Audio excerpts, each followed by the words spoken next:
Bonjour tout le monde, j'espère que vous allez bien. Alors, aujourd'hui je souhaitais vous parler des maisons individuelles et de l'effet Mandela. Alors il n'y a pas forcément de lien a priori entre les deux, mais voilà, je vais développer ma pensée. Et effectivement, il y a quelques jours, la ministre du Logement en France a déclaré, pour synthétiser, que la France allait faire en sorte de limiter, puis un jour peut-être de rendre impossible la construction de maisons individuelles, parce que cela n'était pas écologiste et qu'ils allaient tout faire pour favoriser les habitats collectifs, que les gens habitent en ville et en immeuble. Alors, simplement pour étudier voilà, cette déclaration, l'ennemi préfère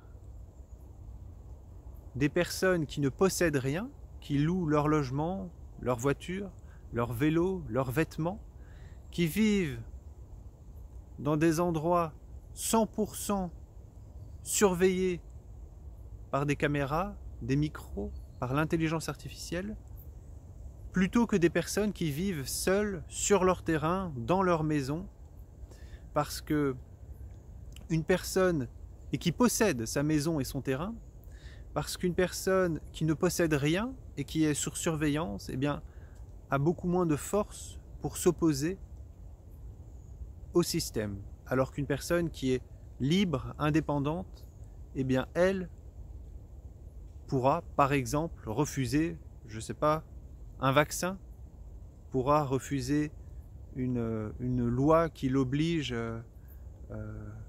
à faire différentes choses qu'il ne souhaite pas faire, par exemple. Donc l'ennemi, Satan, souhaite limiter le droit à la propriété privée. Et quand j'ai entendu cette parole, cela m'a fait penser à un document que j'ai lu il y a plusieurs années. Et vous savez, là, cette vidéo, je vais la publier sur YouTube et sur Facebook. Sur Facebook, je n'ai pas parlé de l'effet Mandela, mais sur YouTube, j'ai effectivement d'anciennes vidéos qui en parlent. Et pour simplifier, l'effet Mandela, c'est Satan, notre ennemi, qui arrive à modifier notre réalité à distance. Par exemple, un exemple que j'avais donné, c'était l'assassinat de Kennedy, que j'avais regardé des dizaines, peut-être des centaines de fois.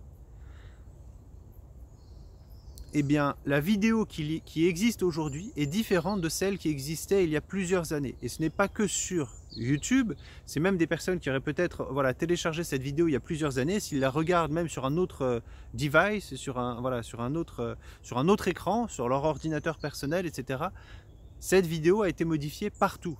Et maintenant, il n'y a plus 4 personnes dans la voiture, mais 6. Ça, c'est un exemple de l'effet Mandela. Et pourquoi est-ce que j'ai fait le lien entre la fin de la propriété privée, de maisons individuelles et l'effet Mandela? C'est parce qu'il y a plusieurs années, sur une des vidéos qui parlait de l'effet Mandela, quelqu'un, l'un d'entre vous, je ne sais pas si la personne est toujours abonnée à la chaîne après 5 ou 6 ans, mais l'un d'entre vous avait partagé un lien vers un document.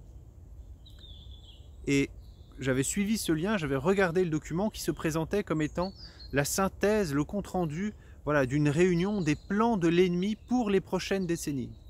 Et le document était très intéressant, je ne sais plus, il faisait peut-être 150 pages, je ne sais pas, mais mes yeux s'étaient arrêtés sur un paragraphe, sur deux phrases que j'ai retenues. Et ces 2 phrases, c'était donc 2 points du plan qui étaient modifier la fiscalité, augmenter les impôts pour rendre à terme impossible la possession d'un logement privé, d'un logement individuel, d'une maison individuelle, rendre cela impossible par le biais de la hausse successive des impôts. Et la phrase juste en dessous, c'était modifier petit à petit la Bible, de sorte que seuls des lecteurs avertis, des personnes qui connaissent la Bible voient la différence, pour qu'à terme transformer la Bible en un livre de fables et voilà, de farandoles pour enfants. Pour simplifier, c'était l'esprit de ces deux phrases que j'ai retenu. Et du coup, voilà, je souhaitais partager ça avec vous. Je vois plusieurs années après, bien, cette ministre qui vient pour dire qu'à terme, les logements, les maisons privées vont être interdites, ils vont tout faire pour le limiter, et pourquoi pas par la hausse d'impôts. Et la deuxième partie, c'est effectivement la modification petit à petit dans la Bible. Et ce que je pense,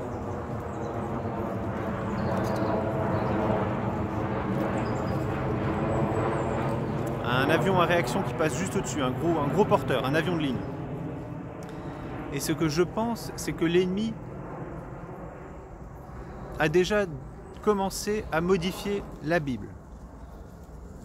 Et nous verrons dans les 10 ans, 20 ans, 30 ans, 40 ans qui viennent, dans les prochaines décennies,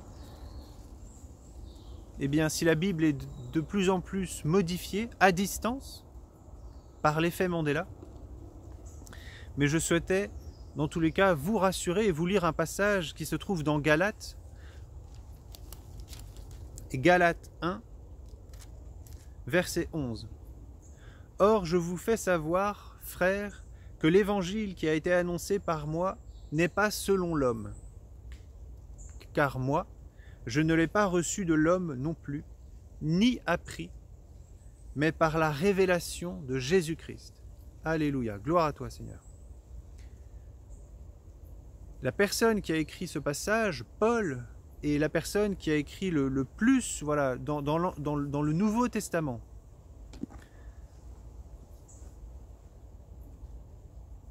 Paul nous dit ici que l'évangile qu'il annonce partout, ce n'est pas un homme qui lui a donné cet évangile. Et il ne l'a pas non plus appris. Mais cela lui a été donné par la révélation de Jésus-Christ. Et mon encouragement, c'est Dieu est le même hier, aujourd'hui et pour l'éternité.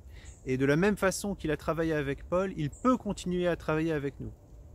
Et même si dans 10 ans, 20 ans, 30 ans, la Bible est complètement modifiée, ne ressemble plus à ce que nous avons aujourd'hui, eh bien l'Esprit de Dieu, lui, continuera à travailler de la même façon et il continuera à nous révéler.